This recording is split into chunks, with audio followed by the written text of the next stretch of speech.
What if I told you? The reason you overthink everything isn't because something is wrong with you. It's because your brain learns something most people never had to learn. You don't just notice things. You read them. The silence. The tone. The energy. And if this hits a little too close, this video might explain why. There are people who don't break down loudly. They don't always talk about what happened. And they rarely give it a name like trauma. They just keep going. But something about them is different. They don't just understand their own pain. They understand other people's pain too quickly, too deeply. And the strange part is, they assume this is normal. Like everyone is like this. But what if it's not? What if your mind didn't just survive what you went through? What if it adapted in a way you were never taught to notice? Because sometimes, what we call personality is actually the mind learning how to stay safe. And there's a pattern that shows up quietly in people like this. Not a disorder, not a flaw, but a kind of emotional intelligence shaped in unusual conditions. And the people who have it usually don't even realize it. Because to them, it just feels like being too sensitive or overthinking too much. But what if it's something else? What if it's awareness that got sharpened by experience? If you've ever asked yourself things like, why do I feel people so fast? Why do I overthink things I can't even explain? Why do I sense things before they happen? Then stay with this for a moment. Because this isn't random. In many cases, this starts in environments that were emotionally unpredictable. Not always extreme. Sometimes just inconsistent. Quietly confusing. Unstable in ways others couldn't see. And in those environments, your brain learns something very important. It learns to notice everything. Not because it wants to, but because it has to. So it starts tracking patterns. Tone changes. Silence changes. Mood changes. Energy changes. And slowly, it becomes automatic. 1. You notice shifts in people before they even speak properly. A change in voice. A pause that feels different. A look that lasts half a second too long. And you just know something has changed. 2. Silence doesn't always feel calm. Sometimes it feels loaded. Like something is about to be said, or something is missing. So your mind fills it. 3. You replay conversations long after they're over. Not because you enjoy it, but because your mind is checking for what it might have missed. 4. Being emotionally independent feels natural.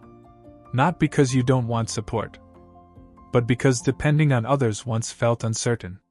5. You understand other people's emotions faster than your own. You can read them easily, but explaining your own feelings feels complicated.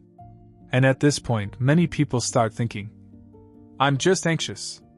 I think too much. I'm too sensitive. But there's something deeper happening underneath that label. Your brain learned to predict emotional outcomes. Because unpredictability once had consequences for you. So it built a skill. A powerful one. Hyper-awareness. But here's the part nobody really tells you. Awareness without safety doesn't feel like intelligence. It feels like anxiety. 6.